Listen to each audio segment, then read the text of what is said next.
Hi, thanks for joining us this afternoon. I'm Damon Southward, Scalp Trader. Joining me here today are Blue Chip Trader, Growth Trader, and Chart Trader. So we're going to jump right in. We don't want to waste any time today. I want to get all your questions answered. Feel free to send questions in during the webinar. But Scott is going to start us off, Blue Chip. Okay. Good afternoon. Scott Smith, Blue Chip Trader.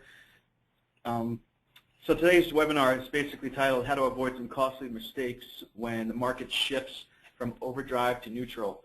Obviously, it's been a really strong year so far. The market's been just trending higher. Almost seems like almost every day now. The few pullbacks are being bought, and there was obviously some really good opportunities in late February to buy a dip, and a lot of those stocks have moved into profitable territory. And we've scaled out of a lot of winning positions. And now here in March, it just seems like the market's becoming, way too powerful. Way too many people are being more bullish. The market's breaking out. Stocks go up higher and higher every day. Every intraday dip is being bought. But it makes for a little bit more difficult trading when you look at the daily charts and you see stocks trading higher 7, 8, 9 days in a row. For me personally, I like to be a swing trader. I'm usually going to look to take a trade only if I can hold it overnight. Now, in doing so, I am a little bit more. I trade smaller size, and I usually give my stocks a minimum $1 risk, just because I know I have to give that kind of wiggle room, especially if I'm going to hold it overnight. So that's basically my main premise in this type of environment. I'm going to go forward to one slide here. If I can get the PowerPoint to work. Let's see. There you go. I'm just going to touch on trading in context of the whole overall market. For those of you that have been following my comments on the service, I usually start off throwing out some sort of pre-market note of what I think might happen during the day based upon the previous day's activity. I spent around the first 30 minutes, I really kind of sit on my hands for as long as I possibly can. And I just kind of watch the opening action, the opening ranges that develop. And then the first hour usually confirms whatever sort of activity develops thereafter. And that's usually, you can get a pretty good sense of whether you're going to get some sort of range type of day where you can basically buy low, sell high, or whether there's going to be a stronger trend day developing. And once I've classified whether it's a range day or a trend day throughout the first hour, well, then it's just a matter of really looking at just overbought and oversold signals on the chart, finding stocks, in leading sectors pulling back to support levels, or laggard sectors pulling into resistance levels, and just kind of finding your spots, identifying your spots, waiting for those right conditions to develop, and just kind of picking and choosing your levels there. Once you do that, everything should fall into sync. Now, I know it's kind of a vague generalization I'm giving here, but if you actually slow down in this type of environment and avoid overtrading, you're going to realize that you're going to give yourself just way more time to just sit there and allow stocks to work in your favor. I try to exercise as much patience as possible. So that's like the key thing going forward. Another thing too is that looking at the overall context of the market. Here, this is actually the charts that I post on my swing trader column about once a week. And just to give you always have to take in context what's going on in the bigger picture. So I know the market's been rallying real strong the last 3 months, and particularly the last 2 weeks, really hard. But if you look at the 9 S&P sectors here that I have, I try to keep track of this on at least a weekly basis, if not 3 or 4 times a week. I'm looking at this chart just to give myself an overall concept of what sectors are hot, what sectors are underperforming, what sectors are overperforming. You can see it's just basically a price chart, and the lower half of the chart's the line is a relative strength line compared to the S&P itself. And that really kind of puts me in the aware. Even if I'm not trading them, it's going to put me at least aware of what the strongest momentum names are. So in this case, we can see that it's been discretionary, which is basically housing and retail. The XLK, although it's been breaking out, you can see that relative performance line has been in a down slope. So I've really been kind of avoiding a lot of technology stocks for the most part. If the market does correct, I would suspect that because of the underperformance, that those would be one of the first groups to get hit. It's just type of stuff like that that you just kind of have to look at on a daily or weekly basis and just get a proper sense of where the money is actually flowing. Are you in the right sectors to take advantage of certain scenarios that develop? One of the questions that came in, we did ask for if anybody had any Q&As for us to look at, was how do I use market internals, because I'm constantly citing them in my notes throughout the day. So I do use eSignal, and I basically track these 4 indicators. It's the advances over decliners, up volume versus down volume. Incorporated, those 2 actually make up the calculation for what's called the TRIN, or the ARMS index. And I also watch the VIX. Generally speaking, if the advanced decline line is showing me on what I use eSignal, so when I see plus 1,000, I'll show you a picture in a second. It's usually going to tell me that plus 1,000 or minus 1,000 tells me that there's really majority of stocks in the market are trending or pushing really hard in one direction. If that's confirmed with up volumes exceeding 50,000 K. Again, this is an eSignal data source. It confirms that uptrend mentality. If the trend is trading below 1, it's bullish, and if the VIX is positive, if the VIX is negative, it's also bullish. And I incorporate all these during the first 30 minutes to 1 hour, and it really gives me a really good sense of if there's big institutional money and if there's big movement in the stocks throughout the day. If I incorporate that with some pivot levels in the S&P. And just develop some just basic trend lines, support and resistance. You'd be surprised at how well it really does at determining if you are set up for a range day or not. Next slide is this is basically what I look at all day long, just to show you an example of what the signals look like on an eSignal. And that pretty much wraps up my side of The key thing I just want to walk away with is, when the markets get really, really difficult, or you're just finding that you can't get a winning trade, the best thing to do is just slow down or trade smaller. So, I just want to add one thing to that. A lot of people, and myself included, a number of years ago, thought just because the market's going up, there's a lot of green, there should be a lot of opportunity to make money. But when you start to get it trending like this and just slow and steadily higher, it's actually very difficult. And it took me a long time to realize that just because we're green and the market's making new highs, that I shouldn't be out there trying to force trade. So for those of you who have had that issue or having that issue, I think pretty much all of us are telling you, slow it down, take your time. I come in every morning during periods like this. A month ago, 2 months ago, I was coming in ready to start pulling the trigger or to swing the bat, however you want to term it, as soon as the bell opened, even pre-market. Right now, I literally have a note on my monitor saying reduce the number of trades, don't overtrade, because you think there's action, but there's a lot of noise during periods like this. So you just have to make sure to really have the discipline to sit on your hands and wait for volatility opportunities and swing trades. This afternoon we saw a lot of volatility in names like VHC and ISRG, and that's what you hope for, to get something that, spike in volatility, you can get in and out pretty cleanly, make money, and not get caught up in just kind of the intraday noise of range action trade. So we're going to move on to Brett Manning, chart trader. Yeah, hey, how you going? So I can agree with a lot.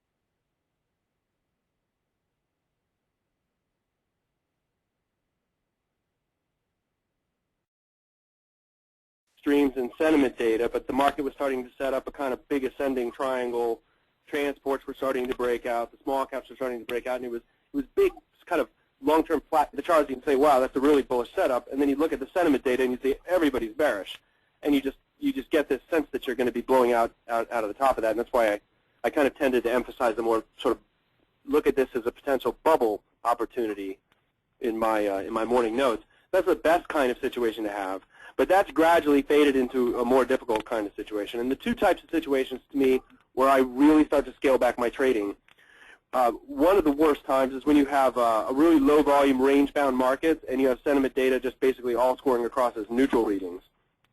But another one, right, it's also difficult, is what we're seeing right now, which is you've got a strongly trending market, but you've got these strange, really sharp contradictions in sentiment data. And I check this stuff out every day, and I follow it very closely, and I follow a lot of different sentiment readings.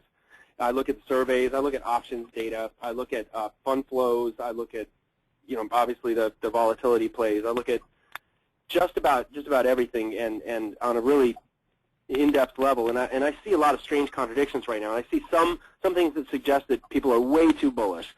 And I would think that that's what you'd see given the sort of price action we get right now. But there's other things that show that people are actually really defensive, and almost like the type of data you'd see if you're looking to call the bottom in a sharp pullback. So go ahead and go to the next slide. So that, well, actually, that just basically summarizes. So sorry, go one more slide. There you go. So recently we had there you go. Recently we had the Investors Intelligence Survey come out showing that there are now less than 20% bears in the survey, and that's really the type of thing you do sort of see at tops when everybody's basically given up on the idea of recommending people, because the Investors Intelligence Survey is like newsletter writers, and they come out and they tell people, here's what I think you should do with your money. And when they're afraid, when they've thrown in the towel on making bearish calls, that's essentially what that shows. Oftentimes that does mark a high.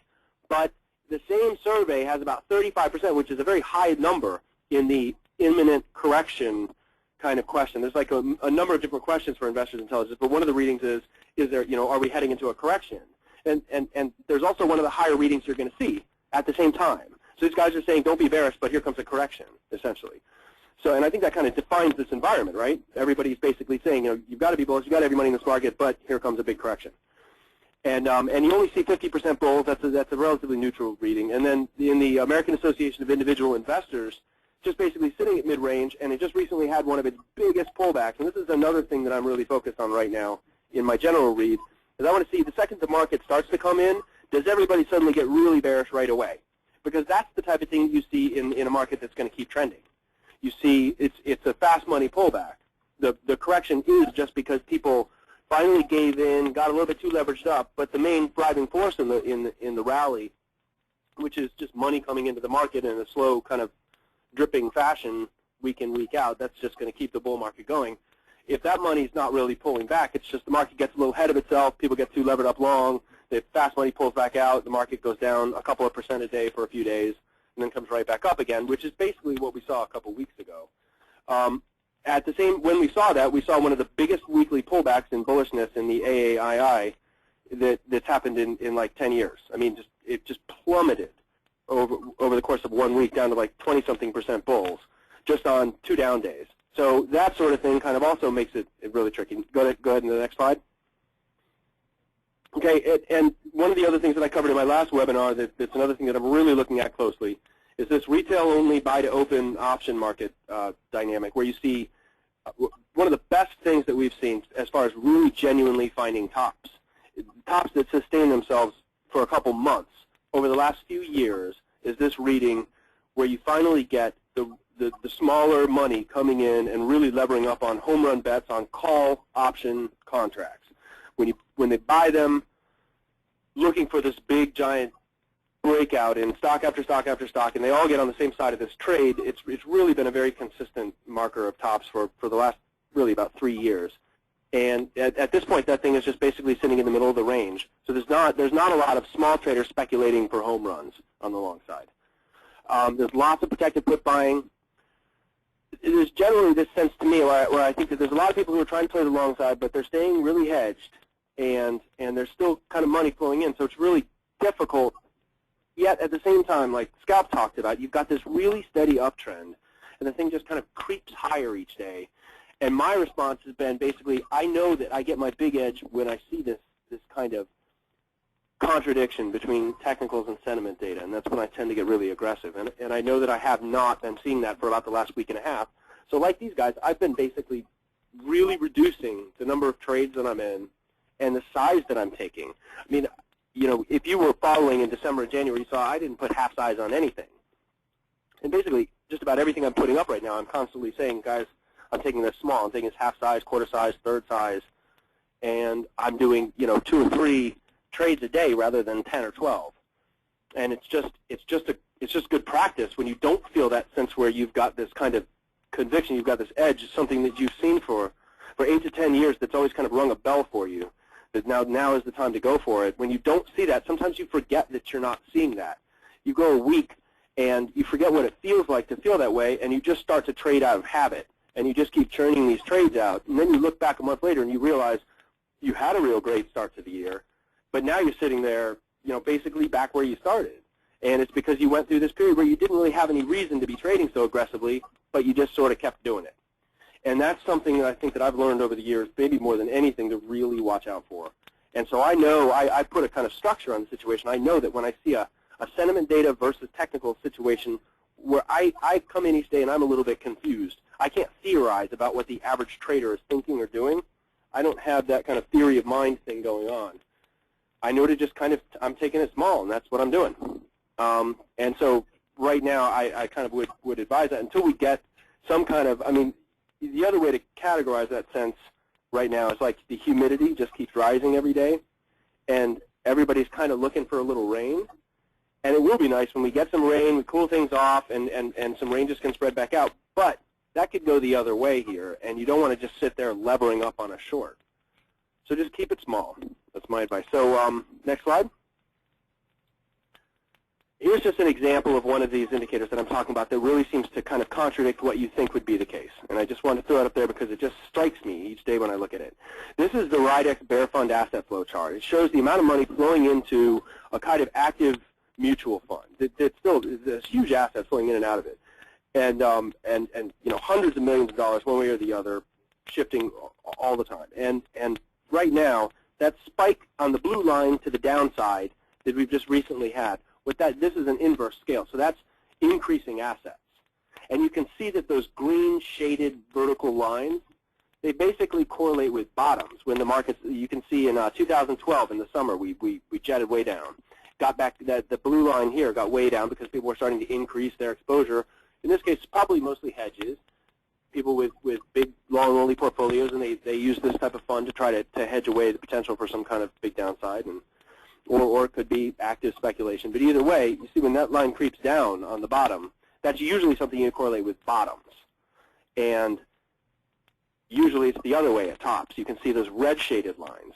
And right now, we're correlating with a bottom while we have this mad sprint up testing all-time high. So that sort of thing, when I see that in combination with less than 20% bears in a survey, it kind of just makes me shake my head and realize that, you know, I don't have an edge on this market in terms of sentiment data, and that's one of my guns gone.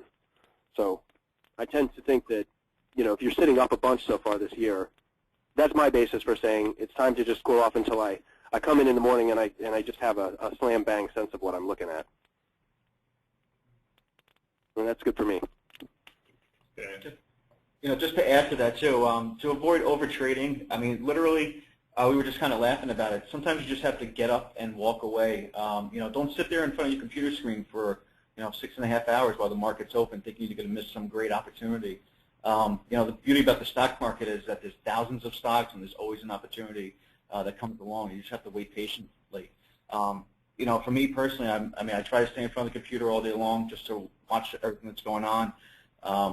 But you know, I do sometimes pick up like a deck of cards in my hands. Or just something to take my hand off the mouse itself. You know, you just need to avoid thinking that there's so many opportunities and that you have to be part of every single one. And if you do have that kind of problem, I highly recommend just going in small, you know, if you feel that need. And you're going to realize real quick that it just doesn't add up and doesn't pay. I think we've all experienced that period where you have a good start to the year, you think that's the norm, and then you go through those periods of choppy, just generally choppy price action, and you take a lot of cuts. But please just take it from us that this is one of those periods that it makes sense to step back. I mean, I'm looking forward to the next earnings season, which starts in a couple of weeks, and I think we should get some good volatility there. One of the things I'll be watching out for early will be indications that institutions are letting go of positions. So if I start to see stocks early in earnings season get faded into a good earnings report, so they gap up and then come crashing in, I'm going to have on some aggressive short positions, looking for stocks that are gapping up to new highs on big earnings reports, and looking for a place to start fading them hard. To try to get a sense if we're going to have that, say, that sell in May, go away type of environment this year. Typically, you'll see it start to show signs of that in the April earnings season. So definitely, make yourself a note. Keep it in front of you that April earnings season is going to be a real tell on this market. Start looking for the big momentum names. They gap up and get faded hard. There should be some fun to be had, and should be able to hit them hard really the first few days after the first couple of signs of that.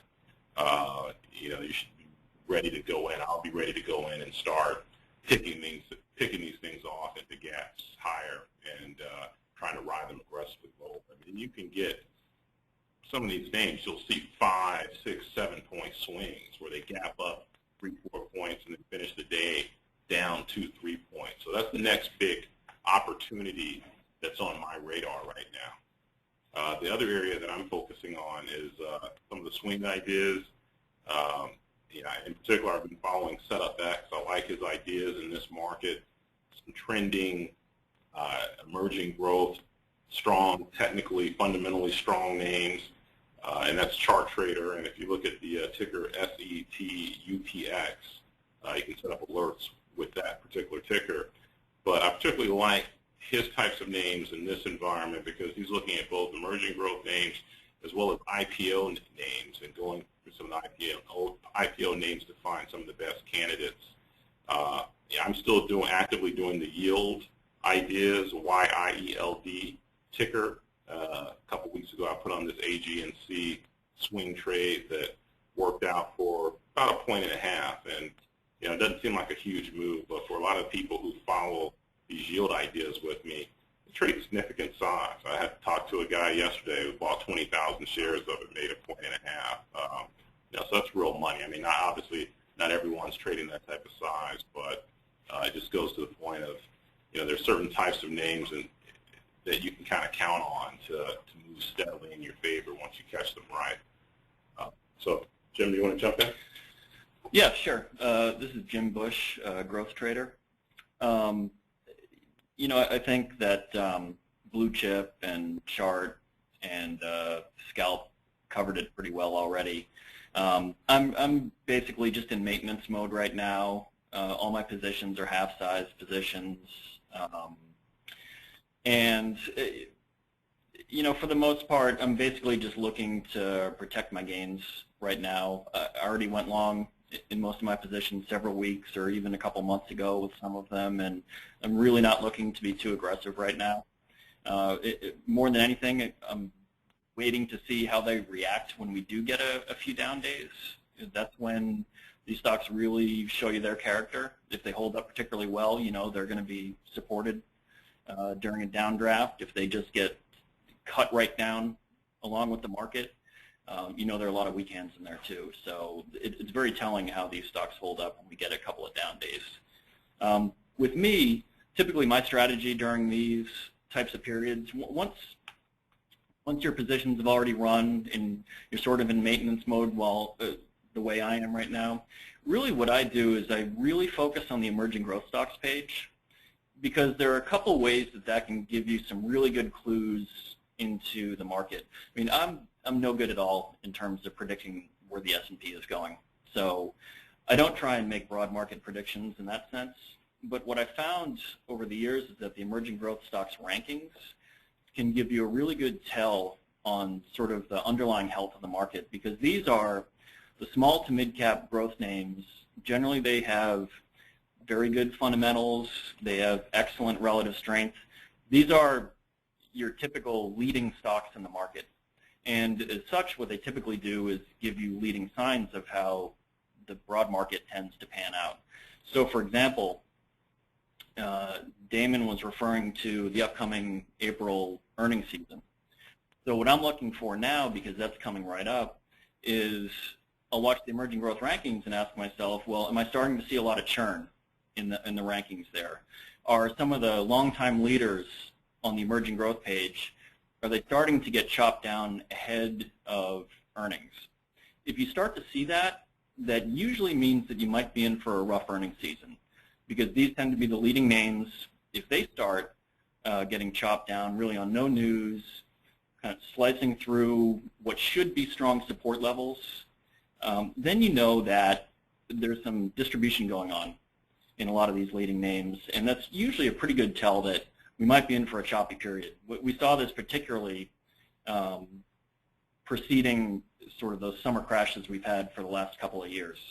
Longtime leaders, you just started seeing them getting deleted from the growth rankings. Every week a few more did. They were generally replaced with low-quality names, and that's been a really good sign for me. Right now, I'm not really seeing that. I'm actually seeing some low-quality names start to pop up on the emerging growth rankings, but I'm not seeing the long-time leaders get chopped down yet.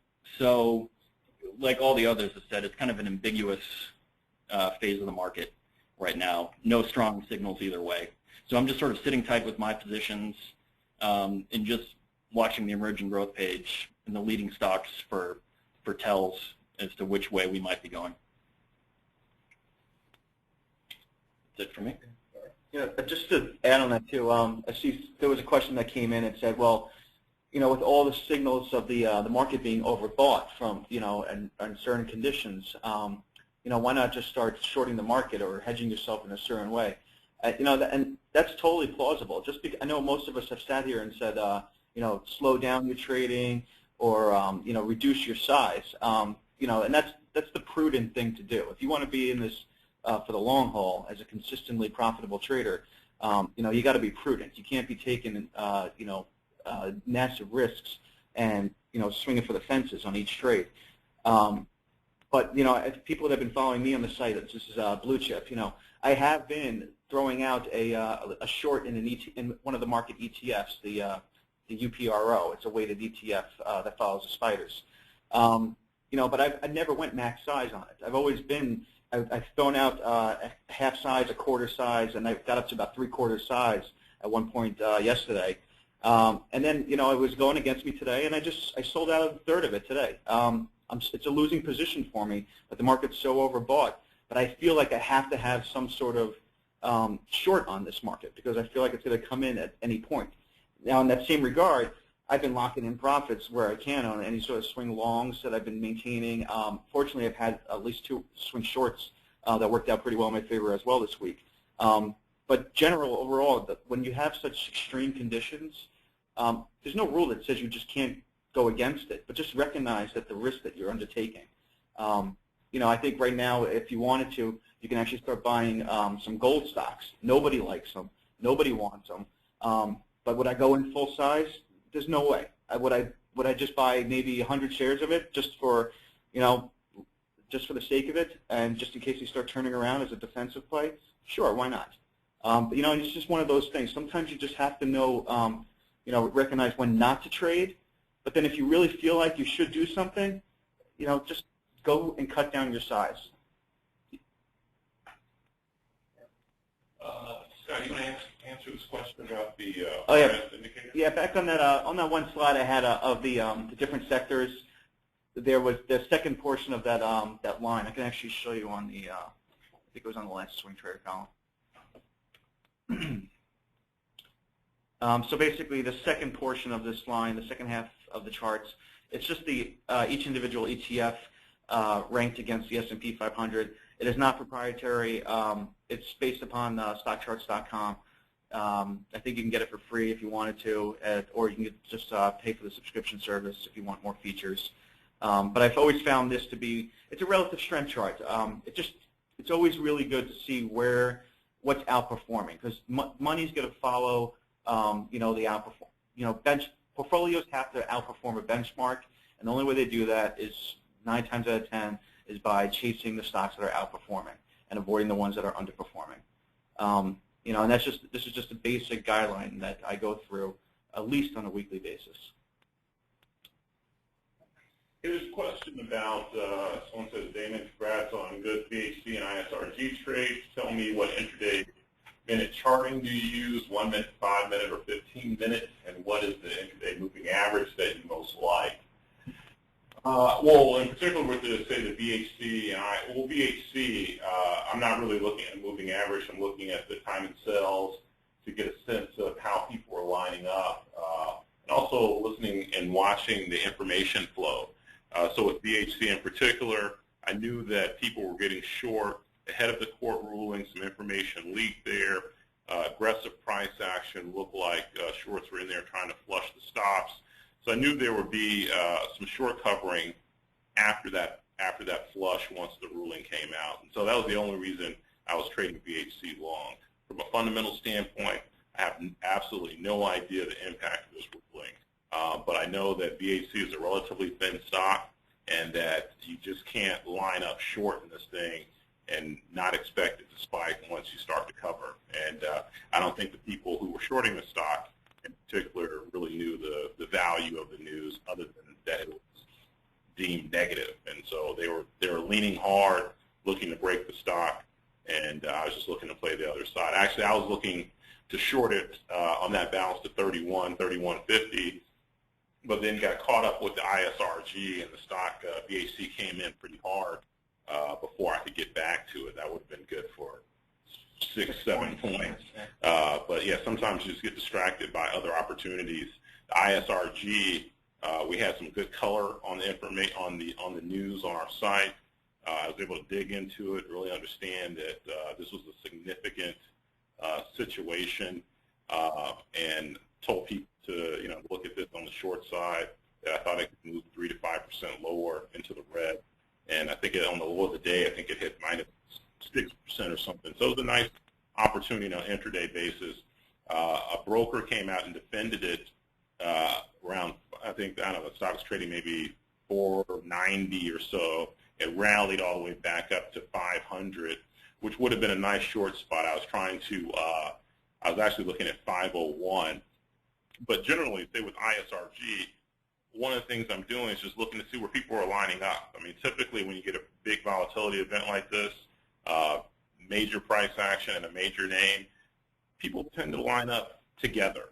So you'll have a lot of traders lining up at similar places. And so if I see one of those spots that you think, okay, I'm seeing the stock bump into it, then all of a sudden it gets flushed lower, I know that's where shorts are trying to pick the thing off.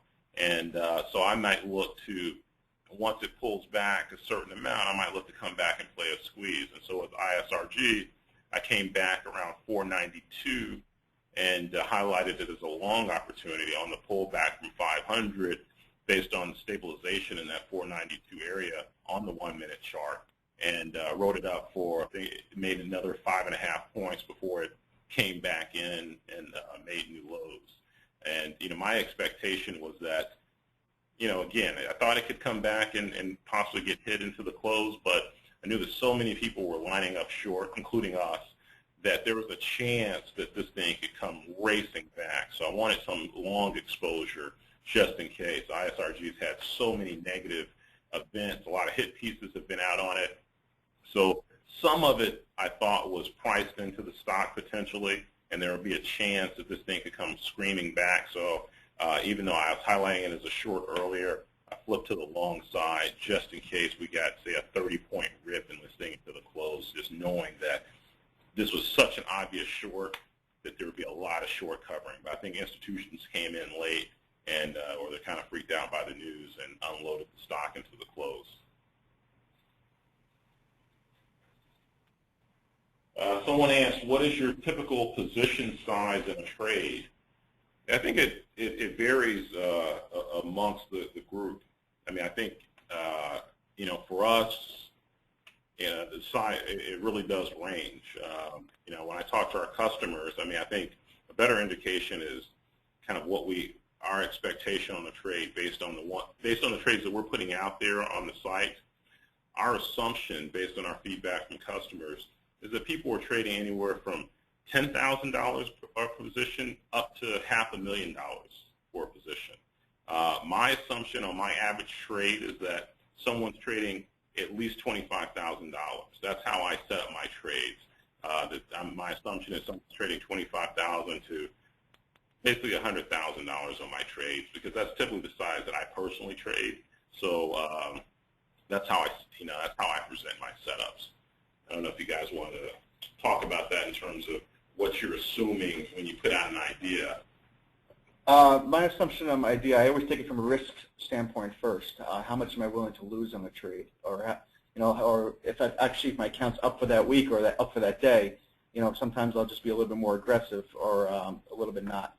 On average, I mean, since I usually risk about $1, and it's usually a loose dollar, I don't put in hard stops. I have a lot of alerts set, just because I've been stopped out too many times only to see things turn around on me. I usually don't trade more than a few hundred shares, and that's just me. It depends. At 300, this is Blue Chip Trader, by the way. 300 shares usually would be like full size for me, depending on how aggressive I am. And I've also found 300 shares just to be more easier, just to take a third off, or just scale in with another third. If I don't feel comfortable. So anywhere around that vicinity usually works really well for me, and it's enough that I can lose $1, $1.50, $300, $400, and still be totally fine for trading. Take another trade and lose another $300, $400, and then make it all back on the next 2 weeks. Yeah, this is a growth trader. With me, I don't really think in terms of dollar size or share size. I mean, I think in terms of percentage of my portfolio. So generally, my position size is anywhere from 10% to 20% of my portfolio, and sort of implicit within that is the amount of risk I'm willing to take. In other words, how wide or how tight my stops are as well. So if I have a tighter stop, I can take a bigger position. If I have a looser stop, I take a smaller position, that sort of thing. But yeah, I always think in terms of the percentage of my portfolio, and I think a lot of people do too, even when they're talking just strict dollar sizes as well. I never want to bet the farm on any one trade, that's for sure. And with me, I tend to hold things for longer periods, weeks and months. And I never have really more than 3, 4, 5, 6 high conviction ideas during any given period. So it wouldn't make sense for me to have 15 positions in my portfolio, because I don't have that many good ideas. I might only have 3 at any given time. So that's sort of the way I look at it. Well, the thought that I have is, first of all, the number of shares is really not, it's entirely dependent upon what it is that you're trading. If you're trading something like Apple versus if you're trading something like Bank of America, is an entirely different question. But the most important thing, I think, to make sure that you guys are focused on is, the structure of a setup. What makes for a setup? The fact that something is a setup is when you can look at it and you have an idea inside of a tight space of when you're wrong. And that's it.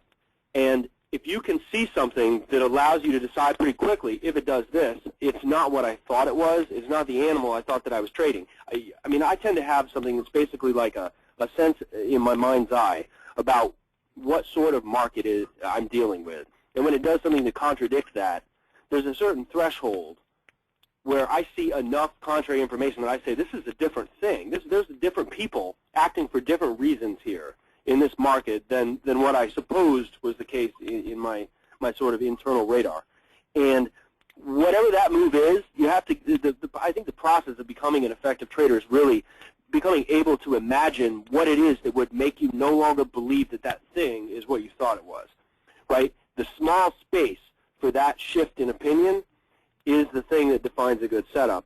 And you want to be risking maybe 0.5% or 1% of your account in that space. So a good setup is something that's a small space that you can take high leverage on, know quickly that you're wrong, get out and get rid of it, and not lose more than maybe 0.5% or 1% of your account. And that's all you should be thinking about when you think about what size you should be trading. What makes sense on the chart, tight space, the amount of size that you should be trading, the amount that you can afford to give up and do it, have an extremely bad streak and still not cripple your trading ammo. This is Scout again. Someone asked, how does one actually trade an ISRG when the bid and ask are so far apart? Well, you have to use limit orders, and I think in general, I've learned over the years it's just best to use limit orders. You just get better execution that way. I know with a lot of the online brokers, their market orders they send to third parties, and sometimes the fills are just absolutely terrible. I mean, absolutely terrible. So I use a limit order pretty much all the time.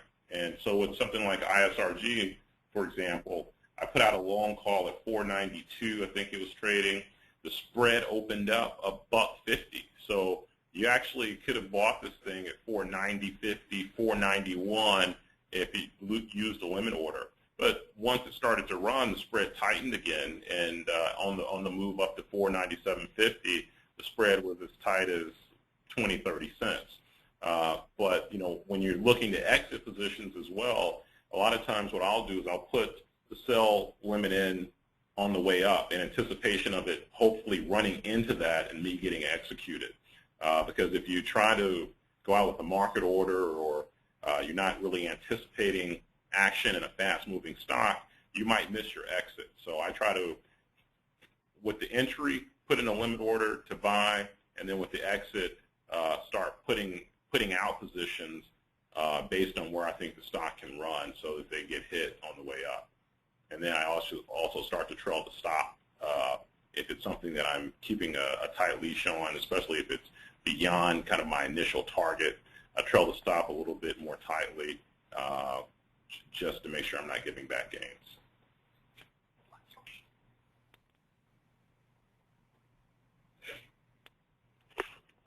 Okay, someone asks, why can we not have your picks 1 minute before you place it? By the time we get it, you're taking 70 cents or more profit. If I'm looking at something, I try to let you know about it. A lot of times in the stocks that I'm looking at, they're moving really quickly. With a lot of names, I try to talk about them, that I'm looking at them, and just to kind of get them on your radar. Just like the VHC I was talking about the ISRG I was talking about. But sometimes these names are moving so quickly that you put them on the radar and then you see the setup. And, there's no time really to say, oh, okay, well, this is going to happen in 2 minutes or 3 minutes. It might be happening at that moment. But I think with a lot of people that follow me in particular, they know that when I start talking about something, there's a trade in there coming up, and I'm just looking to get better price action. And if and I think there are a number of people who've been following me for a number of years and kind of have a feel for how I structure things and how I set things up. So if I put it out there, a lot of people start looking at the charts, start looking at the information, and are sitting there waiting for me to say yay or nay, have the trade set up, and then ready to pull the trigger. Or they might be pulling the trigger on their own based on price action that they're seeing, but using kind of me as the watchdog. Hey, Scout says this should show some type of volatility in this direction. I like the idea. I'm looking for my entry point. Yeah, just to build on top of that too, pretty much whenever you see a vol X print on the site or a volume alert, before there's any sort of news headline that hits, you're going to know that one of us is going to be jumping on top of that trade, either scalp or chart or somebody. For myself, blue chip, I usually try to give a little bit more warning or at least some leeway for entry and exits. And majority of my stocks do come from the liquid momentum and the TA page scans. So there should be names that are fairly thick and you're not going to have to run into too hard. But if you are scalping, obviously you're going to be chasing names that stuff like Event is posting, Vol X, and any sort of volume alert. And then as soon as you pull up the chart and you see it spiking in one hard direction, get it loaded up in your broker screen, and get ready to buy or sell, because you're going to see one of those comments come out real soon on the page. Are you looking for an example? Yeah, I'm going to go back and just show. So I think on VHC we actually have like a volume alert prior to your comment or something like that. Or And this is one of the, we have a ticker VOLXX.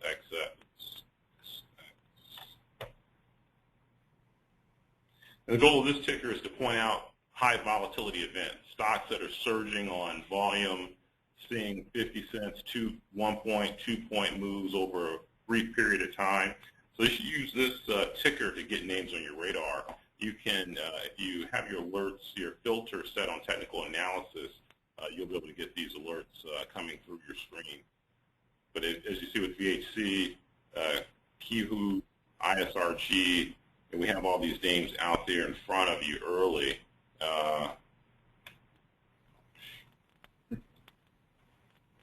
Sorry, just close down the screen. Give me a second.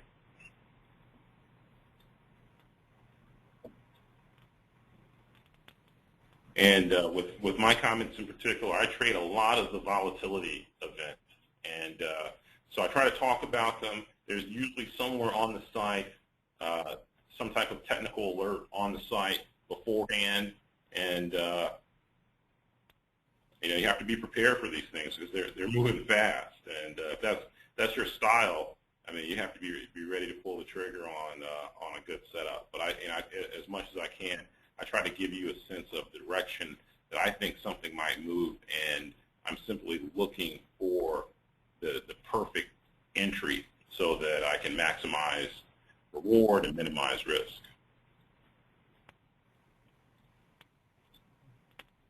Okay, that looks like we're out of questions here.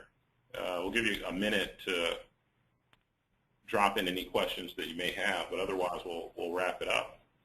Any closing statements from any of you guys that you want to go out on? Just trade, just take it slow. Like I said, if you want to be consistent in this game, year in and year out, don't go in every day thinking you're going to, have the day of your life and make $1,000 or $10,000 that day. Have a plan.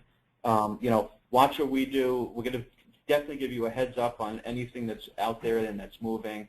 But you should have your own risk management and your own sense of whether this market is favorable or unfavorable to really be aggressively or not aggressively participating in. And you need to have this little plan laid out ahead of you, whether it's posted in front of you or just some sort of concept of a game plan before you start acting on all the information that we're sending towards you. Yeah, and I have one closing comment as well. This is Growth Trader. I would say as much as you can, know what you're trading. I mean, it's impossible to be familiar with every stock in the market, that's for sure. But if you know the history behind the stock, or sort of, say with ISRG, sort of the lead up to what happened today, it definitely gives you an edge in terms of reading the price action. If you find that you have this big volatility event in a particular stock that you've never heard of, there's a headline that came across that seems to be moving it, but to be honest, you really don't know how to interpret it, but it's moving. Unless someone here has a really good read on it and can give you a good sense of the direction, it's probably best to pass on some of those. Because I know typically when I trade a stock where I don't really have any conviction in it because I don't know it that well, usually those don't work out as well as the ones that are the higher conviction ideas or ones that I'm kind of familiar with. So that's really what I would leave with you, particularly in this environment. Yeah, and for me, this is Brett, chart trader. Just a sort of capping thought I think that kind of nicely sums up a lot on this webinar is something I kind of say to a few traders that I've talked to recently here, that basically your success will be determined primarily by one principal dynamic over time, and that's the degree to which you can avoid trading when you don't really have an edge, and the degree to which you can tell whether or not that's the case.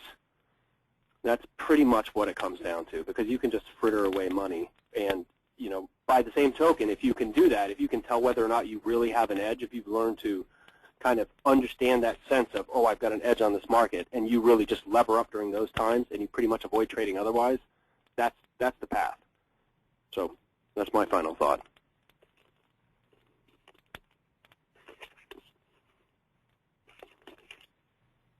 I think this is a good question to end things with. How do you keep yourself from overtrading? My worst days are when I try to make money back after losing some big positions, say 3%. While I try to revenge trade, I lose even more. How do you control yourself? It's definitely easier to say than to do everyday trading. Yeah, I mean that's a major thing. I mean, I know I've experienced that before, and you do have to control yourself. I mean, whenever I'm in one of those periods, and it happened frequently when I first started 15, 16 years ago, I literally would cut myself off. Change the password on my trading account, and give it to my wife and say, hey, don't give this to me until I think market conditions are better, until I can convince you that this is a good time to trade. Because, I mean, really it is. I mean, you can really get caught up in the whole thing, and you really have to have discipline. You really have to have someone, I think, I don't know, maybe it's just me, have someone either looking over you. Well, at that point, that was my cutoff. I needed to have the discipline to say, hey, I'm locking myself out because these are not good trading conditions. Now I have the discipline to simply write a Post-it on my computer and say, these are not good trading conditions. So every time I look at my monitor, it reminds me the trading conditions are not good. But it is a difficult thing. It's a very psychological enterprise, trading and having the discipline to step back. And you need to think through that and do a lot of work on it, because it'll save you a lot of money, a lot of heartache by having that discipline. It's a major thing that you have to practice.